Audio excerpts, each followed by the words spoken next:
it's almost as paused as the British Army. The British Army has commissars, though, so I don't think the Canadian Army has commissar. And I'm not even joking about the commissars thing. We can look that up in a minute. But the commissars, but the Canadian Army is just completely paused.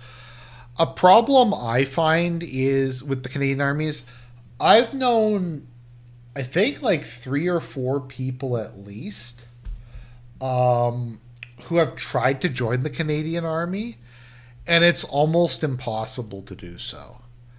Like, I'll see people who have spent like years trying to get in, and the process is so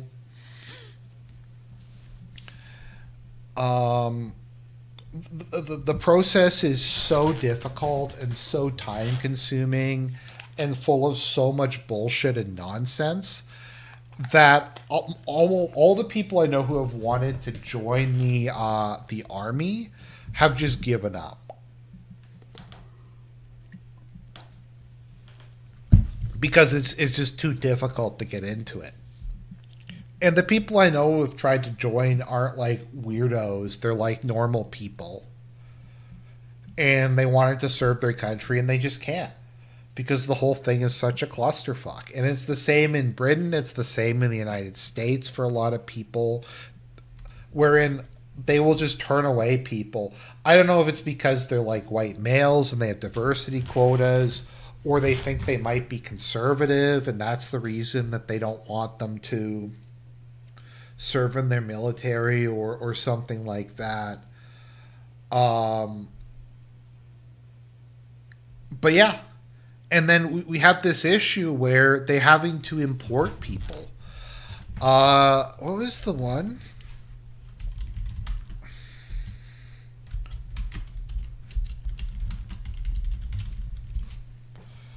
So,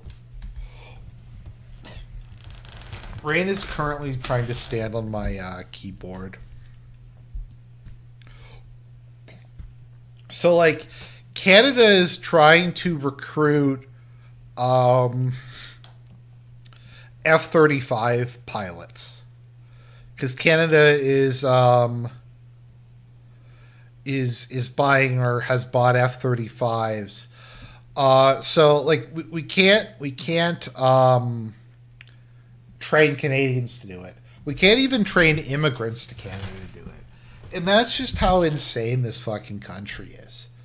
Like, okay, it's like they will discriminate against people who aren't citizens but are like resident immigrants in favor of people who are even newer from the third world.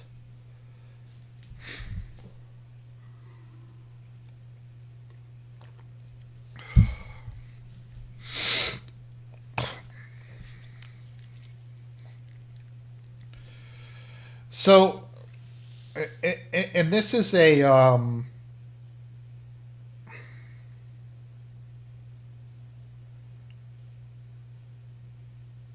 okay. Sorry, Linux Wizard says this.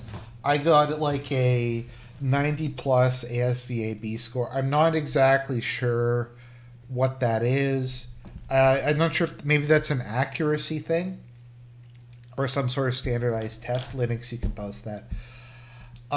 Where I remember the recruiter said it was the highest score he'd ever seen. Minimal health concerns other than glasses, and they didn't want me for whatever reason. Um,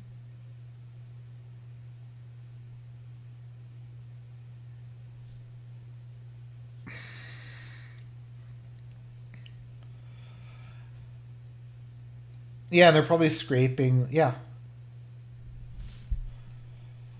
Oh, it's an entrance exam for the U.S. military. Okay, so that's in the United States and not in Canada.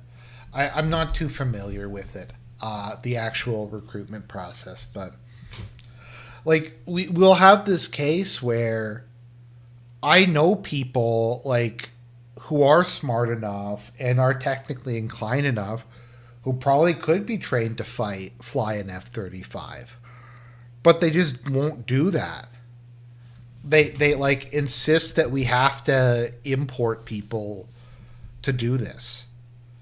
Um, New permanent residency, including military roles. Also, I don't know. Maybe I'm like just retarded or something, but why do you want non-citizens flying the most expensive weapons in your arsenal? How much is an F-35?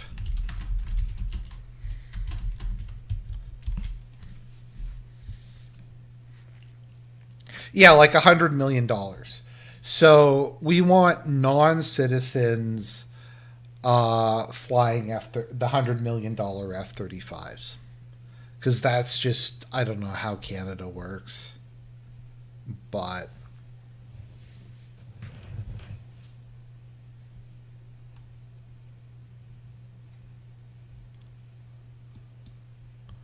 what's this?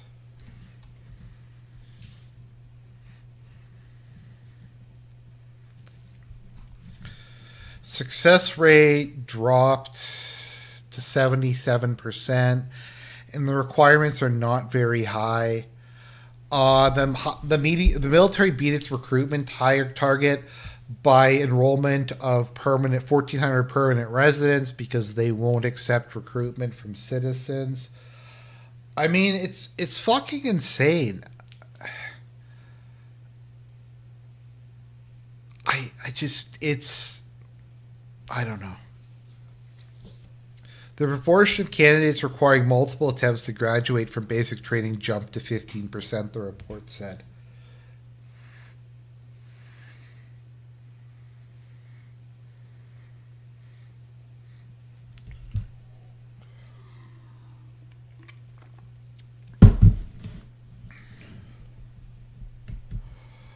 Well, but blue team, it's not even like you're the you're the a second or third generation Chinese immigrant whose family came here in like the 90s. It's not even like that what we're talking about. That would be like one thing. This is like literally people who they went to China, they found some like shady guy who said he could fly an F-35, and they're getting that guy to come and pilot it. I don't think it's actually that. I think they're trying to get them from allied countries. But still, you get the point. Um,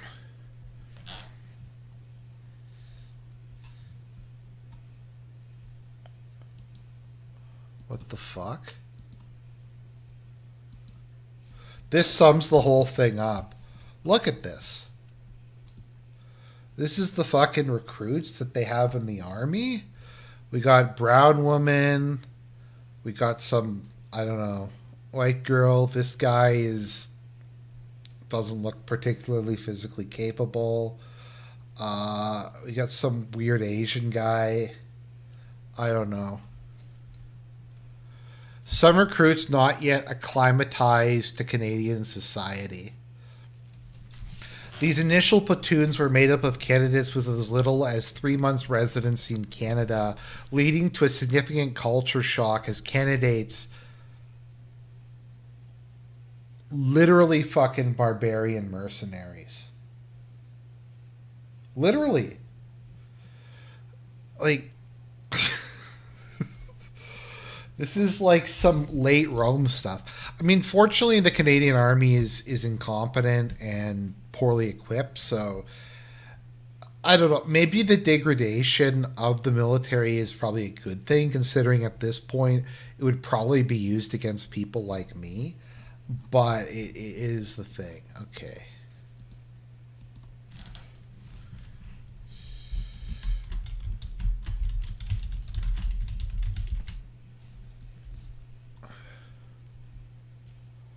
Okay, here we go. So the British military has commissars. And I'm slightly joking, but not really. So the every military unit in the UK has a DEI officer. Um, Every unit in the British Army has a trained D&I officer who ensures that their unit has an inclusive culture. It assists the commanding officer in supporting those who are treated unacceptably. They lead on informal resolution and signpost the many organizations that are there to support our services, including the Speak Out Confidential Pipeline and the Army Mediation Service. So, literal commissar. They assign like a like paused political officer. What are the odds that this dude or whoever they have doing this role can veto like the commands of the officer in the unit, or can and tell them to check their tone, or I don't know. It's just fucking crazy. External partnerships. Sign up at the Race to Work Charter. Women in Defense.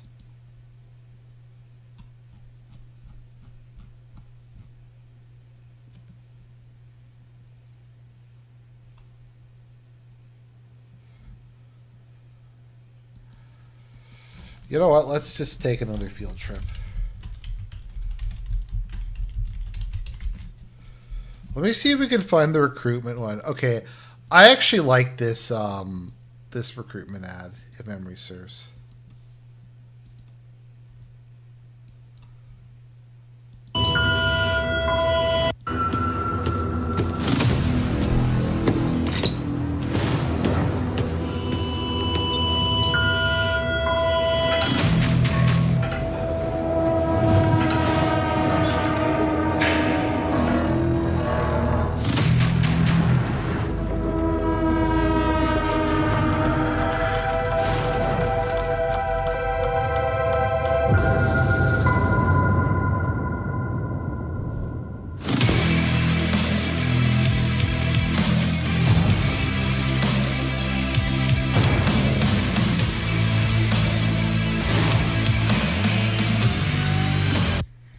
I don't know. That's like what a serious country has for military recruitment. Let's see. Let's watch a couple more of these.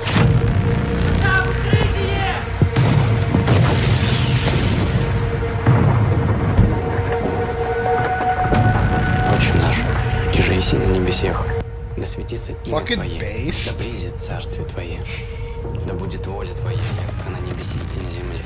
Хлеб наш насущный дашь к нам днесь. بسم الله الرحمن الرحيم اللهم صل على محمد وعلى آل محمد وسلم لا حول ولا قوة إلا بالله العلي العظيم.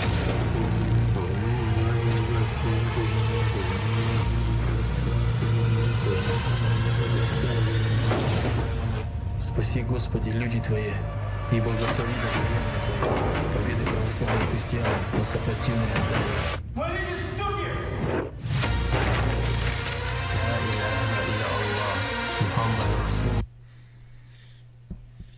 Okay, so that was a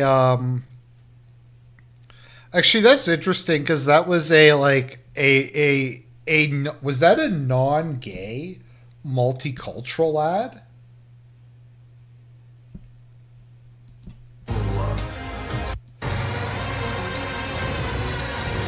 Yeah, okay, so that was like a non-gay diversity ad. To be fair though, like I mean Russia does have those I don't know, those minorities are part of Russia. But still, I mean it looked like a real fucking recruitment ad. Войны заканчиваются. Чтобы мир был прочным, нужны люди с крепким характером, готовые не только постоять за родину, но и проползти, и прыгнуть, и пробежать. А главное, за нее побеждать. Есть такая работа – быть защитником. И когда ты становишься профессионалом, это становится делом твоей жизни, военным. I figured it was Russians as well as satellite states. No, like Russia has a Buddhist and Muslim population. Kind of the like the shock troops are like Chechens. Okay, I'm gonna show you guys some fucking cringe. Okay. I'm gonna, like, this is just for you guys. This is the fucking, like, cringiest shit that you're ever gonna see. For nearly half a century, Canadians working for the Armed Forces, RCMP, and Federal Public Service were targeted and dismissed based on a suspicion of their sexuality. Visit Love in a Dangerous Time, Canada's LGBT...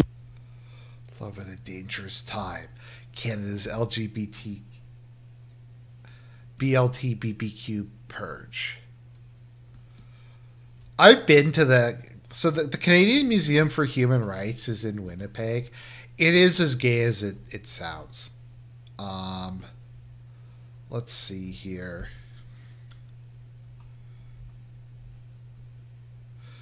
So this is like about how they wouldn't let gays in the military. So...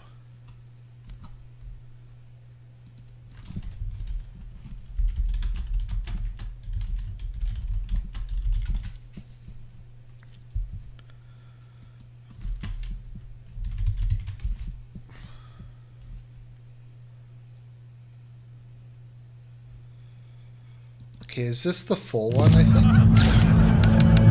Federal Public Service were targeted based on a suspicion of their sexuality. It was one of the longest and largest scale violations of human rights in any workforce, and it destroyed over 9,000 careers and futures. And then, people pushed back.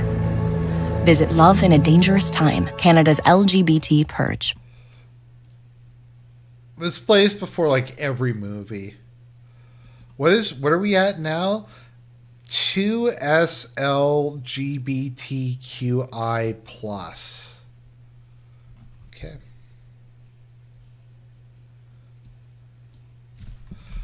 Okay, gay hockey.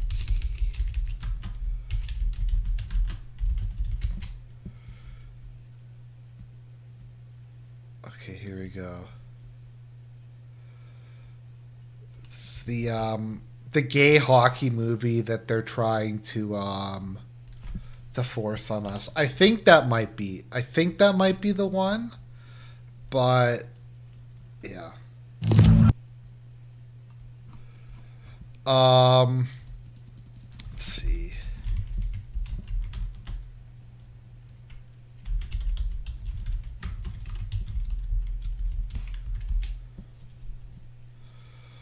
Okay, let's take a look at some military videos from the Canadian Army. I'm gonna regret looking at this, aren't I?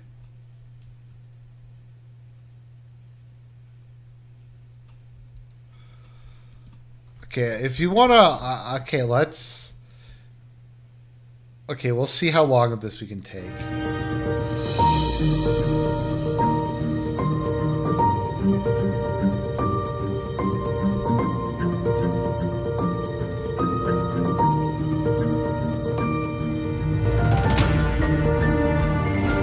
Okay, it doesn't show that much. Okay, now called the LGBT purge. This official policy destroyed thousands of careers, did untold psychological damage, and ruined lives.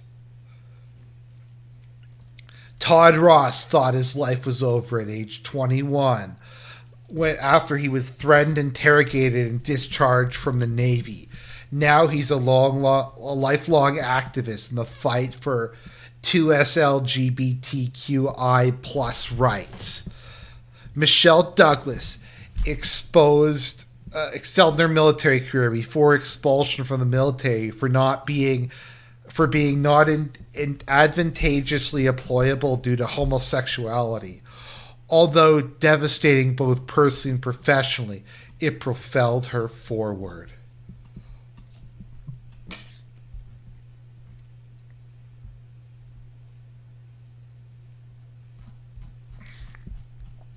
Okay, you know what? Let's look at this shit. Let me know if you can see this. So this is the Canadian Museum for Human Rights, which is every bit as gay as it sounds. Okay, so let's see here. You know what? Maybe this will be easier Canadian.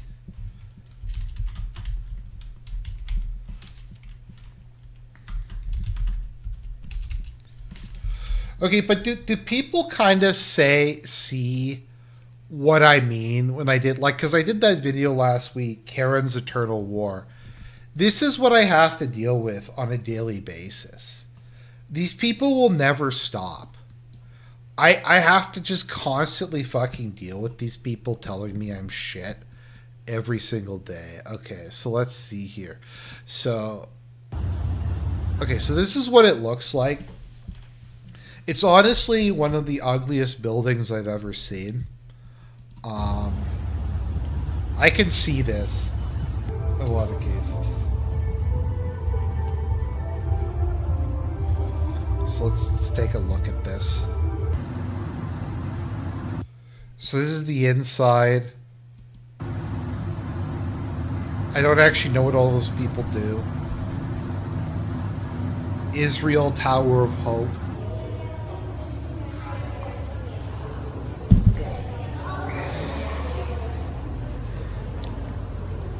There's the Red River.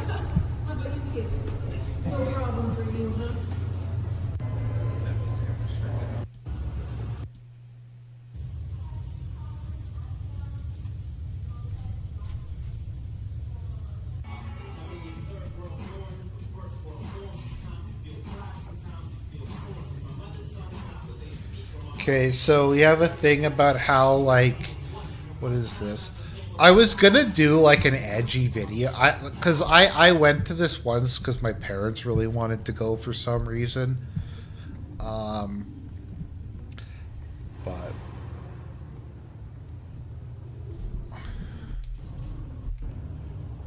look at that. I mean, like, that almost loops around and becomes like cool dystopian, doesn't it? Doesn't this look like something from like Overdrawn at the Memory Bank or some like cheesy 70s like low budget sci-fi movie? I don't think that that's what they intended, but it's what they got. Okay. Let's see if they show any of the actual exhibits.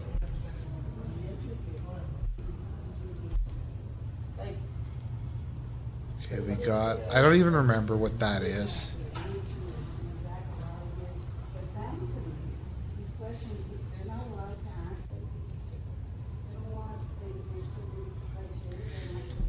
Highest rates of child marriage.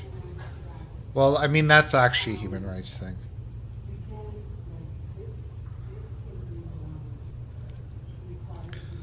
Let's look at some more of this.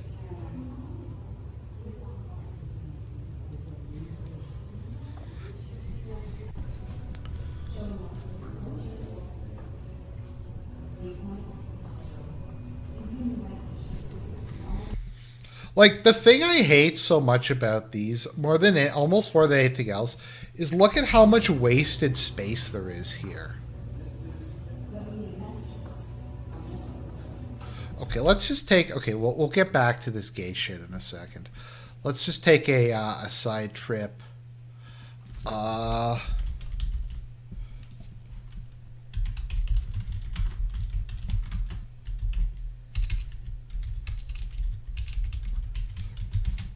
Okay, this is what a real museum looks like. This is probably the best museum I've ever been to. And I know that's saying a lot. Okay, this kind of is not the best video quality. When I first came here in the 1980s, it was like this, the whole museum. Okay, let me see if I can find a better picture.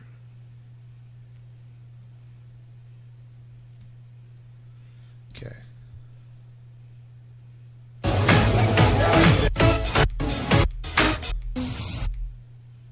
Yep. Okay, so So like that's what it looks like. They have literally uniforms from every era, from like every conflict, pretty much like that Belgium has ever been involved with.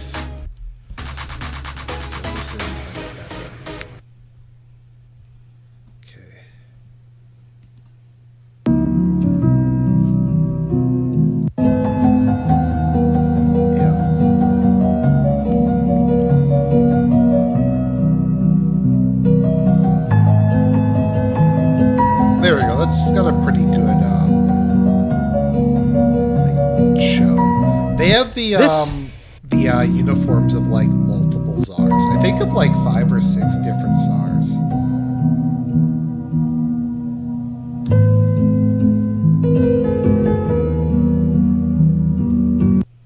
Let me see.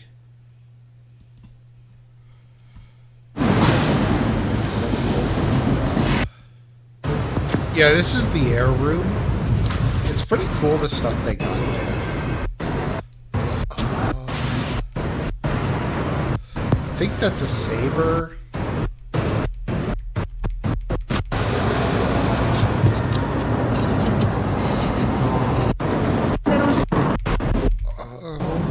The really cool thing is they have a, what's an MI-18?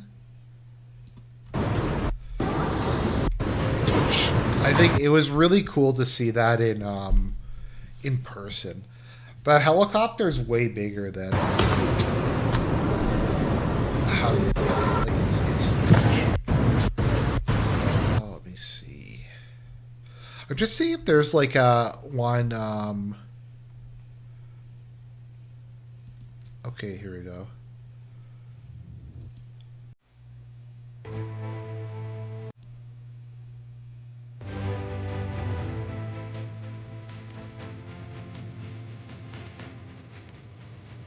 Yeah, there we go. We got the some of the horse armor they have there.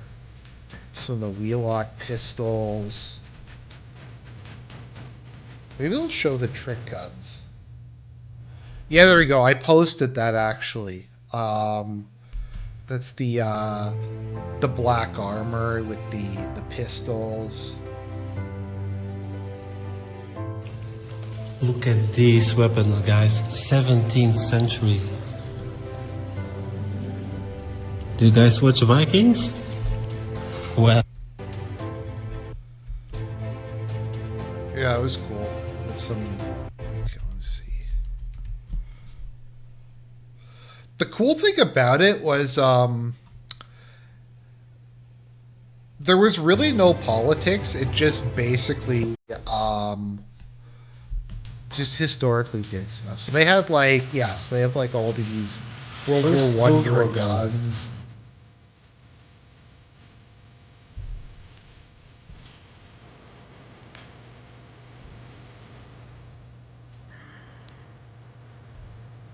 I geeked out really hard at this place. There might have been some squealing.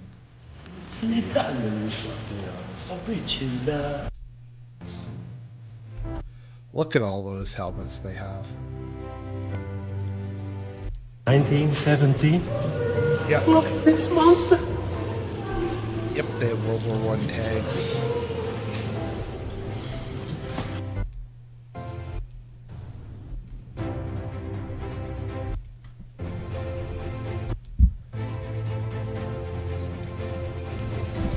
World War II. Let's see. The World War II collection was pretty cool too.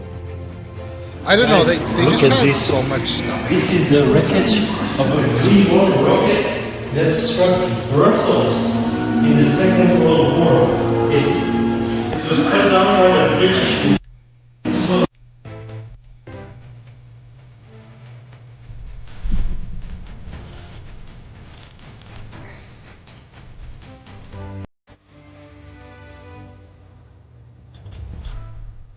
Yeah.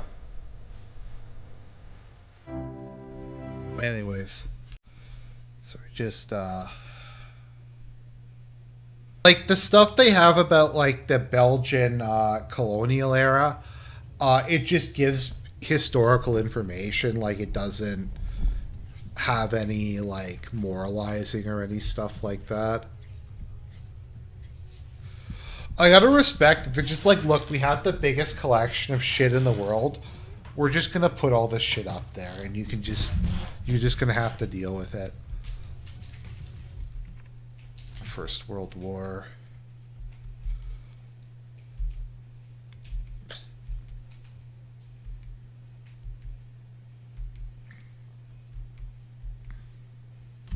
Yeah, pretty much every model of gun that was used, even like weird experimental stuff, like what's that, like 8 different types of machine gun,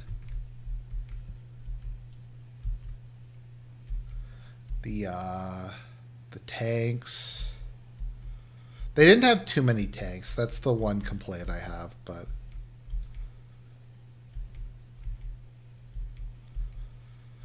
see, I think they had like a full Bofors, I think 20 or 40 millimeter.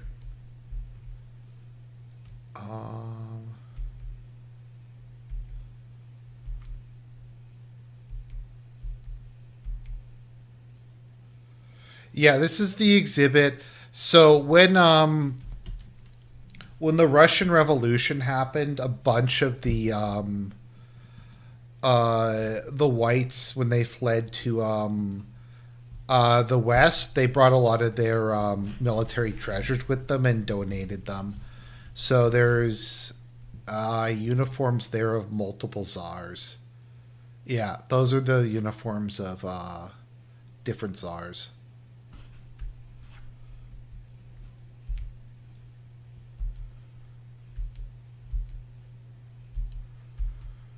See, I'm trying to see if there's the Cossack.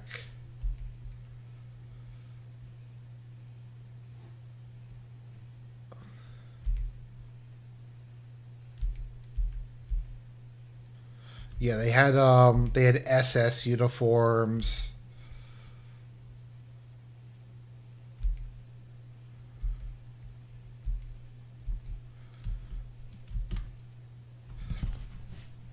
They had like uniforms from the Winter War. They had all kinds of just crazy stuff there. They just kind of threw it all out there. This was the Holocaust exhibit. The Holocaust exhibit was not very long. Got the Pacific War.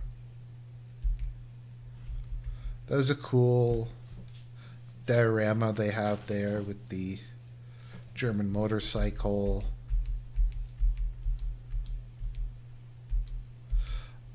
Okay, it's some Indian woman. But anyways, back to the Canadian Museum of Human Rights.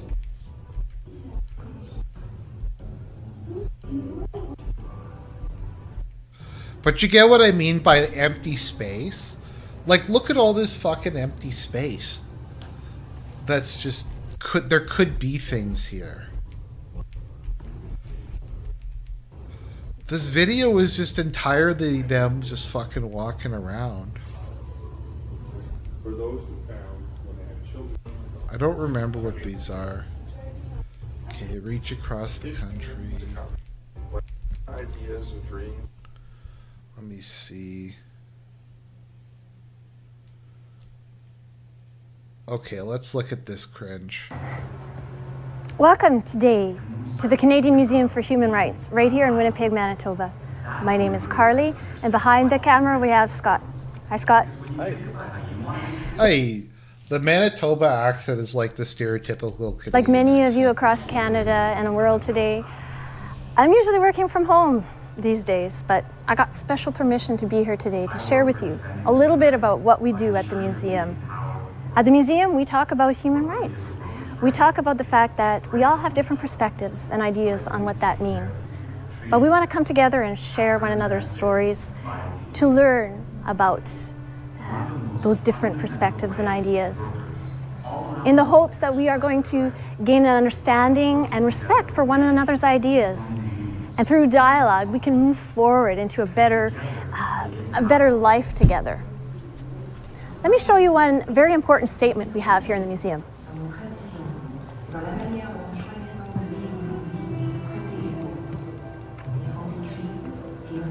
Along the back wall, Okay. and a universal we keep that in gallery. One that's very popular for many people.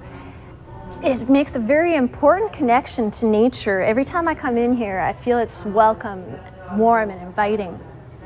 It's called Indigenous Perspectives. I'd like us to take a look out through the window here. You can see past this beautiful ceremonial terrace into St. Boniface and the surrounding area. And I'd like to recognize now that this place called the Forks, these are ancestral lands for Indigenous people since time immemorial. It's actually been a meeting place and a gathering place for Indigenous peoples. And when there were archaeological excavations before the museum was built, this has been an important place for. Thing that was found was this mine 800 years. And along this here in Curiel. Sorry, I'm just skipping ahead a bit to get to some encourage people at the gallery is the spirit panels. And I like to encourage people of all ages to take a spirit panel walk with me. This actually is an initiative in partnership with the National Association of Friendship Centers. In sharing circles, an elder, an Indigenous artist, and Indigenous youth and communities across Canada came together to have conversations about their visions and ideas and concepts of human rights. And each province and territory is represented here. So if you want to come with me, why don't we have a little geography lesson together? Do you know your Canadian geography from east to west? Here, take a look at the writing, might give you a hint. And finally, Nunavut. And the infinity symbol that, as his name is, that give this luminous glow. As we spectacular view, which is actually called the Hall of Hope. This was a vision of the architect. His name is Antoine Predock. And he meant it to be a guiding light for us, a journey of discovery from darkness to light. As we move through the museum, we're going to uncover many different stories of different human rights journeys. And this guides us along the way. You can see that the ramps are covered with a stone called alabaster. And inside, in behind, there are LED lights and reflective mirrors that give this luminous glow. For me, it evokes a sense of comfort and hope. And as a matter of fact, it can evoke those possibilities of healing along the journeys that we sometimes take. Alabaster was an important stone in ancient times. It was used to create containers called alabastrons that held healing ointments. It's a great way also to get your exercise. There's almost 800 meters from the bottom to the 7th floor. And if you like, from there you can actually take about 108 steps to visit the Israel Asper Tower of Hope, which gives a great panoramic view of our city. That said, if that doesn't interest you, that long walk, you can always take the elevators.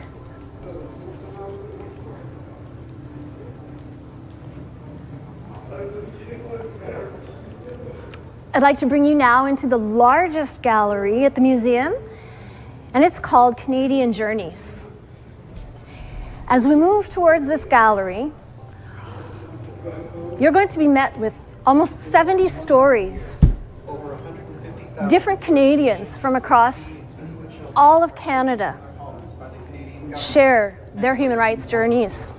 She kind of reminds me, does anyone, you know the movie Troll 2? Like the main villain in that, the Goblin Queen? She kind of reminds me of the Goblin Queen. Depending on who you are or were, where or when you lived, your human rights journey may be very different from your neighbors. Some of these stories talk about victories, and some talk about struggles. We encourage visitors to explore at their own pace and find connections, meaningful connections where they can really learn about those stories that may affect them in ways they have never even thought of. Yeah, like, let's see. Yeah, doesn't she look a bit like her? Deborah Reed? Little bit? As we move forward into the gallery,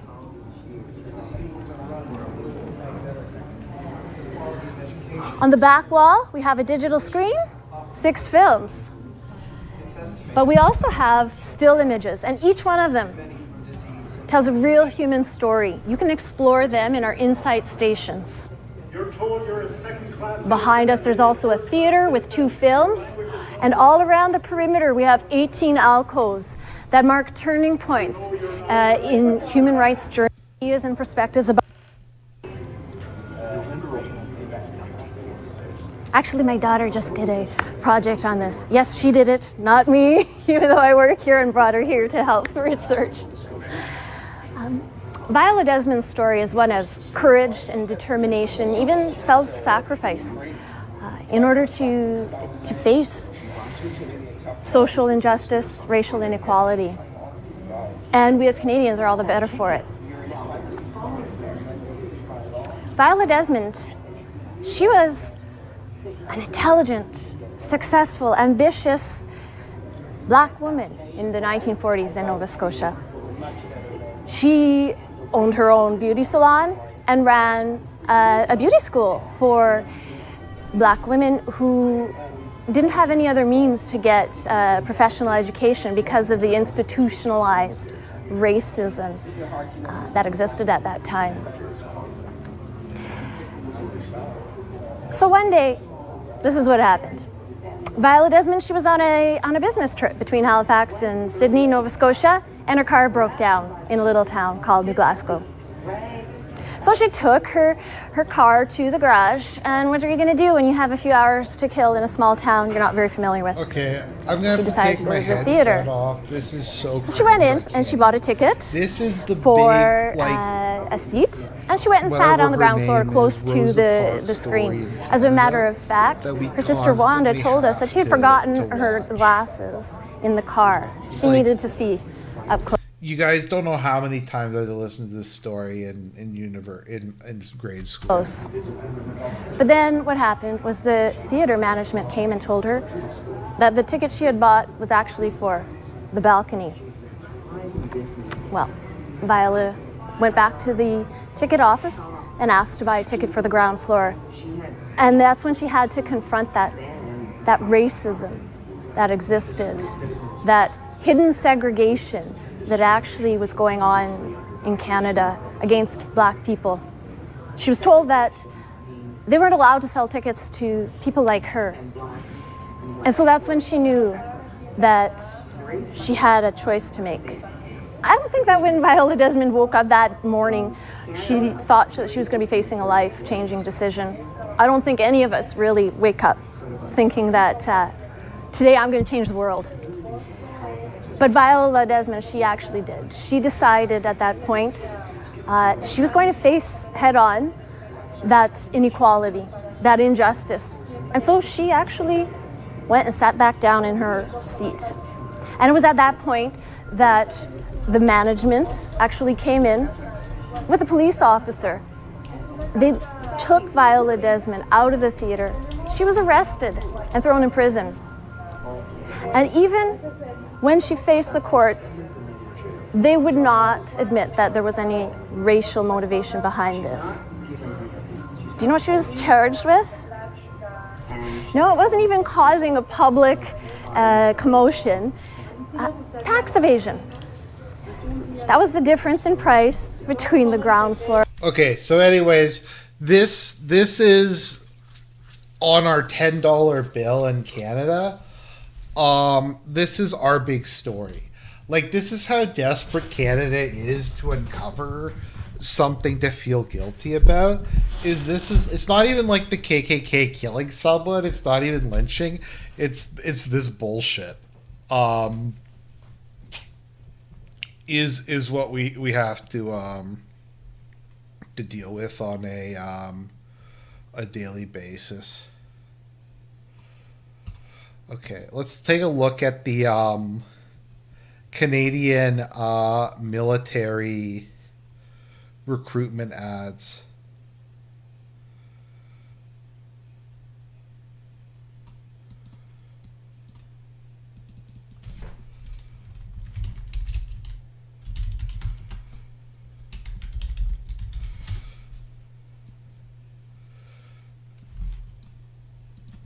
Yep, she's on our $10 bill.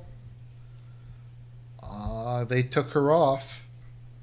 I forget what it was previously. Trying to remember who's on our other money.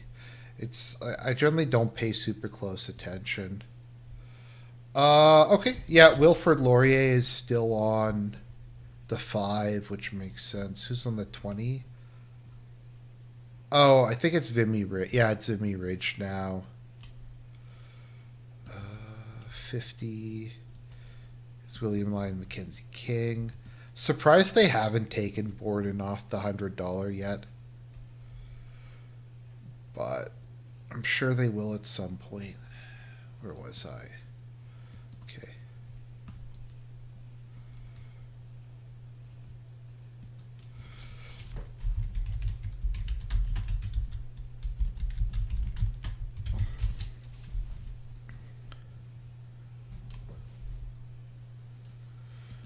Okay.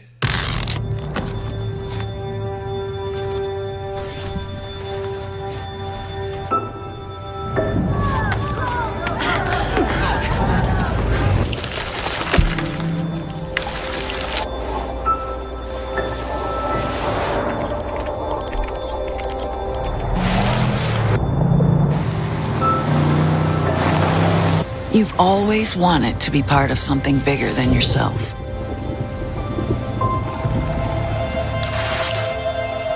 You live for experience.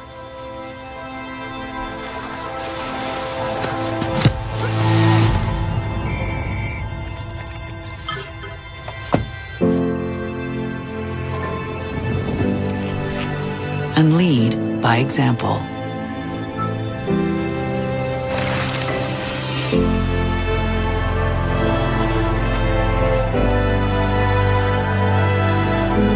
You want the most out of life.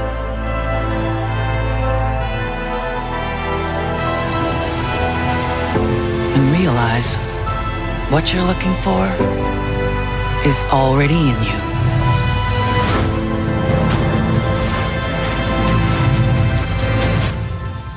This is for you.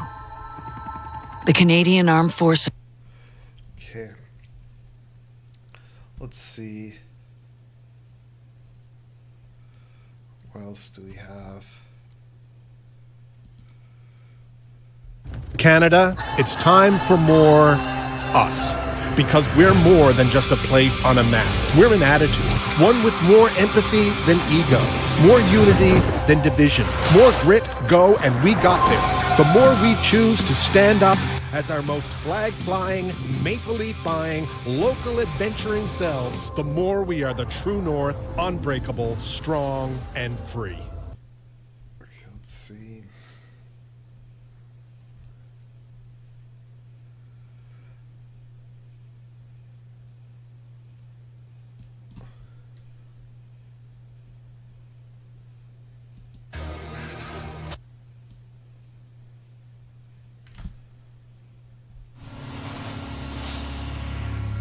Ever dreamed of being paid to dive? Think you can handle the heat of cooking for hundreds of brave troops? Could you deploy a sophisticated communication network in some of the remotest corners of the planet? Do you see yourself delivering essential healthcare in a state-of-the-art portable clinic? Would you like to pull off intense workouts and a paid education? Or execute a precision landing just in time to save a life? Perhaps you prefer to master cutting-edge electronic systems in the middle of the ocean. This is one of the worst things I've ever seen. This voiceover is fucking terrible. Dare to be extraordinary with the Canadian Armed Forces. Apply for one of over 100 full and part-time careers. Okay, let's see. Okay, let's. You've likely seen and heard a lot of different things about basic training. The instructors are not here to break you. Their goal is to build you up, mentor you, help you find your inner strength, and teach you to succeed in both the military and everyday life. Basic Military Qualification, or BMQ, is a 9-week demanding journey designed for you to achieve more than you thought possible. It will transition you from a civilian to a proud member of the Canadian Armed Forces. Everyone who joins the Canadian Armed Forces must complete BMQ at the Leadership and Recruit School in Saint-Jean-sur-Richelieu, Quebec. During the first week of your training, you'll be outfitted with all your military kit, uniform, boots, helmet, gloves, rucksack, and you'll settle into your quarters. You'll join other recruits in a self-contained mega complex, complete with dormitory, gym, cafeteria, and school facility. Here, you'll experience the CAF's 4 training pillars: professional conduct and culture, resilience, physical fitness, and military skills. It isn't until week 6 that you'll do your mandatory physical test. You'll have lots of opportunity to build up capacity to meet the objectives of the test. Recruits must be successful to continue their BMQ. So it's a good idea to start training now before you arrive. In addition, visitations are not permitted during the initial 4 weeks of BMQ training. You'll be assigned to a section, and during week 2, you'll learn military dress, drill, and the words of military instruction. Initially, your training... Learning and eating with your fellow... Strip, clean, and assemble the... Okay, that doesn't actually look that bad as far as some of this stuff goes. Let's see here.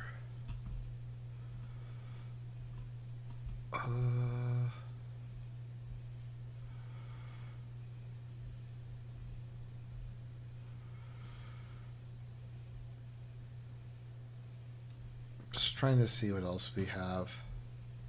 Anyways, that's just some stuff that we what is this? The Canadian Imperial Force.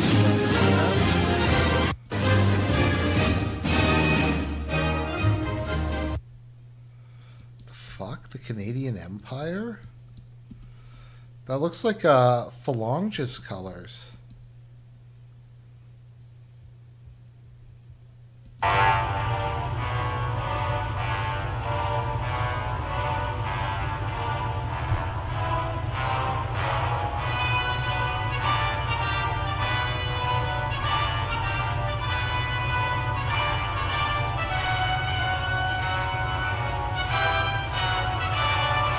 What the fuck? Okay, well, I'm summoned to him at any rate.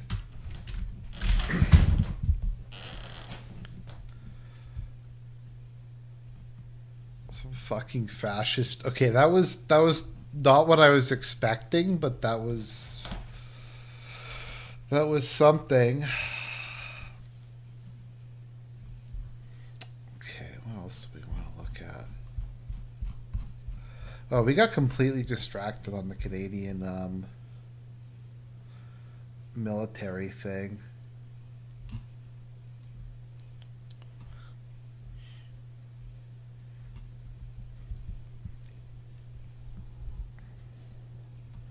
Let's find some like okay,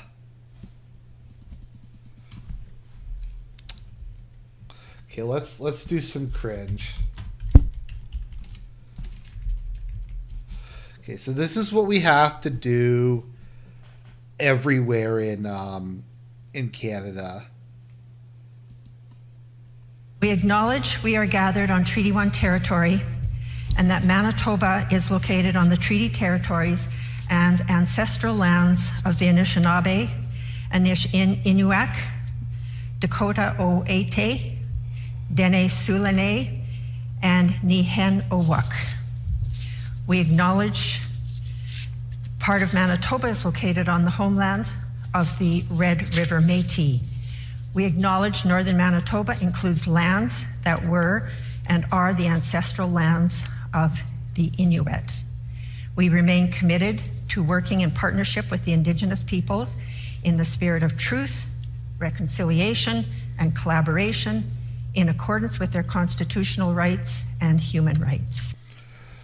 But before any public event in Canada, you have to read that out. You also have that on Air Canada.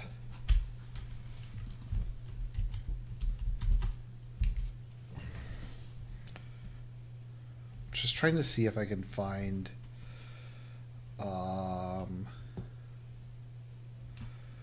the land acknowledgments that they make you you do.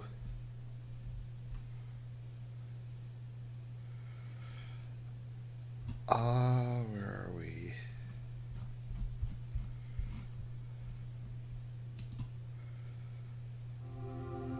In the spirit of reconciliation, we acknowledge tonight's game will take place on the original territories of the peoples of the Treaty 7 region in southern Alberta, which includes the Blackfoot First Nation tribes of Siksika, the Piikani, the Gena, the Stoney Nakoda First Nation tribes of Chiniki, Bearspaw, and Goodstoney, and the Tsuut'ina First Nation. This territory is also home to the Métis Nation of Alberta, Region 3.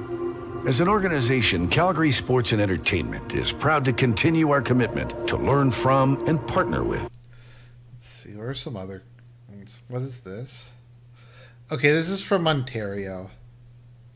The land upon which we work, live, and sustain ourselves is the ancestral and treaty lands of the Michizagig Anishinaabe, also known today as the Mississaugas of the Credit, the rightful caretakers and title holders of this land. We also recognize the rich pre-contact history and relationships which include the Anishinaabe and the Ongwe-Hongwe. Since European contact, this land continues to be home to Indigenous and non-Indigenous peoples. As responsible community members, we value the diversity, dignity, and worth of all people. Colonialism displaced and dispossessed Indigenous peoples of their ancestral land and continues to deny their basic human rights, dignities, and freedoms. We are committed to learning true history to reconcile, make reparations, and fulfill our treaty obligations to the original peoples and our collective responsibilities to the lands, water, animals, and each other for future generations.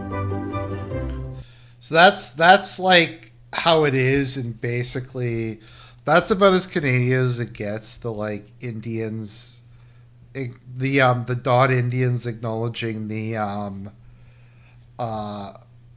Feather Indians stuff.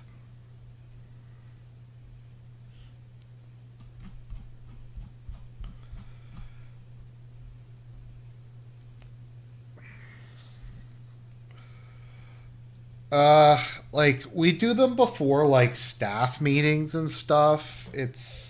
They do them before masses. So it's yeah.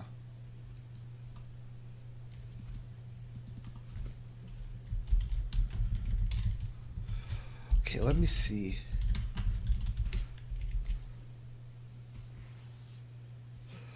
Oh, here we go. Okay, let's take a look. So this is a thing in Canada we have, Orange Shirt Day. Let's take a look at Orange Shirt Day.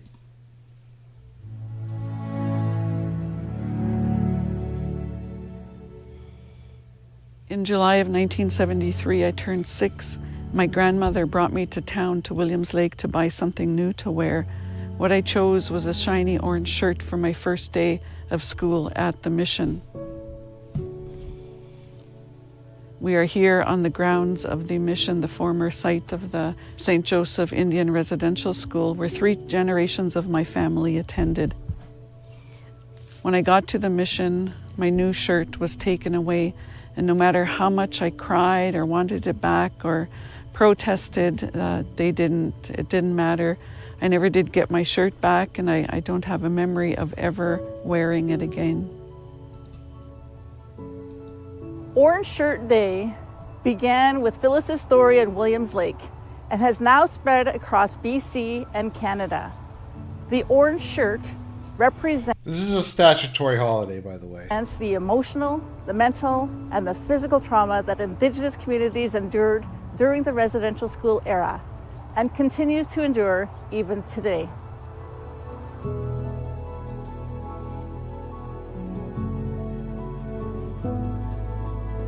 Following the confirmation of more than 1,300 unmarked graves near the former residential school sites across Western Canada, including more than 200 here in Kamloops, this story is more important than ever. Every child matters. When I was in residential school, I felt that I didn't matter and that no one cared. We could be tired, sick, hungry, and lonely. There wasn't anyone there to tell us that it would be okay. For all the children who survived residential schools across Canada, you matter. For all the ones who didn't make it home, you matter. And for all the children today dealing with generations of trauma caused by residential schools, you matter. September 30th is Orange Shirt Day, National Day for Truth and Reconciliation. Wearing orange shows Canada is taking a unified step towards reconciliation. It honors our truth and hopefully continues to build a stronger relationship between Indigenous and non-Indigenous peoples. Wearing orange means standing alongside us. So this is Canada. We celebrate Juneteenth here now. The crowds stretched for blocks, the reprimands at times silent, at moments raging. No justice, no peace! Abolish the police! Juneteenth marks the end of slavery in the United States, but this is about an era of reckoning too, much of it here directed at police. Sol Sanchez says she came to protest police brutality against Black and Indigenous people. I think it is time for the abolishment of the police system. I think that we need new regulations in place. We need people that are going to be able to rightfully advocate for us and help us in the way that we need, instead of shooting us down like dogs. The calls to move away from policing to community building. And while the protests aren't new ones, there is empowerment in speaking their truth. Marvin Murphy says the time to act was then and is now. I think for Canada to take it, the problem more seriously, to not be too afraid to walk on eggshells in terms of addressing and calling out racism, systemic racism, police brutality. Racism, both blatant and subtle, has turned an unforgiving spotlight on the complicity of silence. I live in Toronto, and so I believe that people in Toronto deserve to be safe, and it's my role as a white person, too, to be standing up and using my privilege and using my voice. Do you love us? A march in unity was held in Vancouver, too. This is the city's first large-scale event commemorating Juneteenth. Freedom from modern-day bondage, people here say, is everyone's responsibility. In our eyes, and based on our experience, slavery has not ended. Physically may have, but mentally and systemically, it has not ended. In Toronto, this moment lasted hours. Yep, slavery hasn't ended in Canada. Just because I'm just gonna dunk on CBC, because I actually get more views on some of my videos than CBC does. Like this 2 million sub channel, like some of the stuff I post will get more views than CBC videos. That's how bad. Like this, like I.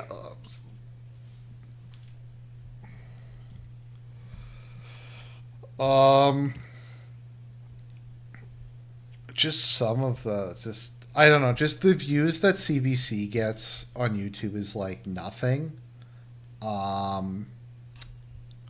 pretty much. And this is 2 million subs, by the way. So if you ever think you have a bad view to sub ratio, you're better than CBC. It's just fucking spam.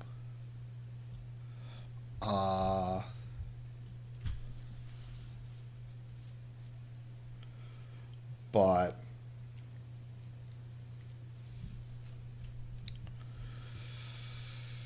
yeah.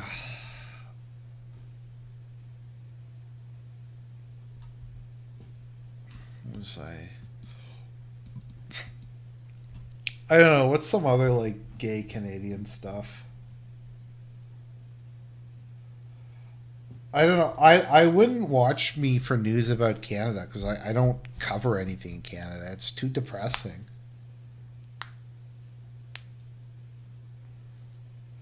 Oh, Linux, which episode of MST3K was it from? Because I've seen almost every episode, so I'll probably remember if you tell me which one it's from.